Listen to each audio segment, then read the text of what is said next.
Welcome to சோலை சாய் சமையல். இன்றைய வீடியோவில் மீதமான சப்பாத்தியை வச்சு ஹோட்டல் ஸ்டைலில் சில்லி சப்பாத்தி தான் செய்ய போகிறோம். இந்த வீடியோ கடைசி வரையும் ஸ்கிப் பண்ணாமல் பாருங்கள். வாங்க வீடியோக்குள்ளே போகலாம். ஒரு சாஸ் பேன் எடுத்துக்கலாம். அதில் 1 டேபிள் ஸ்பூன் எண்ணெய் ஊற்றிக்கலாம். எண்ணெய் காயட்டும். எண்ணெய் காஞ்சிருச்சு.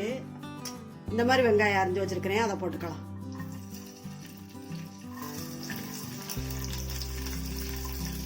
ஒரு பச்சை மிளகாய் கீரி வச்சுக்கிறேன், அதையும் போட்டுக்கலாம்.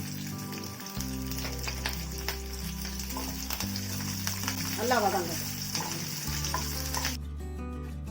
ஒரு தக்காளி அரிஞ்சு வச்சுக்கிறேன், அதை போட்டுக்கலாம். வெங்காயம் ஒரு வெங்காயமே, தக்காளி 1. 1/4 டீஸ்பூன் இஞ்சி பூண்டு பேஸ்ட்டு, அதை போட்டுக்கலாம்.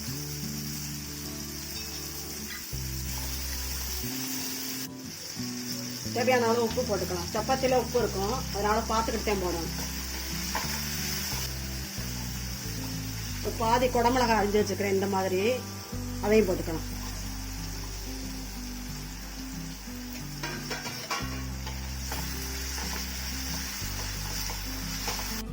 ஓரளவு வதங்கிருச்சு. 3 சப்பாத்தி இந்த மாதிரி கட் பண்ணி வச்சுருக்கிறேன், இதை போட்டுக்கலாம். மிளகாத்தூள்லாம் அப்புறம் போட்டுக்கலாம். இந்த எண்ணெயிலே வதங்கிருச்சுன்னா நல்லா இருக்கும். ஊர்ல மாதிரி இல்லாமல் நல்லா இருக்கும். அதனால தான் கொஞ்சம் ஹை ஃப்ளேம்லேயே வச்சு நல்லா வறுத்துக்கலாம். மசாலா தூள் எல்லாம் போட்டுட்டு அப்புறம் சப்பாத்தி போட்டோம்னா ஒரு மாதிரி ஊர்ன மாதிரி இருக்கும், நல்லா இருக்காது.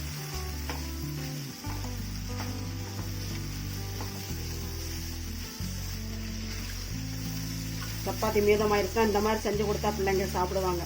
சூடா சப்பாத்தியை சாப்பிட சொன்னா சாப்பிட மாட்டாங்க. இந்த டயத்தில் 1 டேபிள் ஸ்பூன் தனி மிளகாத்தூள் போட்டுக்கலாம்.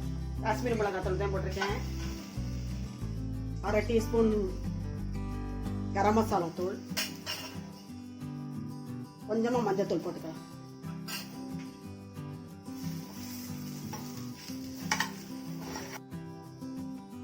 இந்த டயத்தில் 1 டேபிள் ஸ்பூன் சில்லி சாஸ் ஊற்றிக்கலாம்.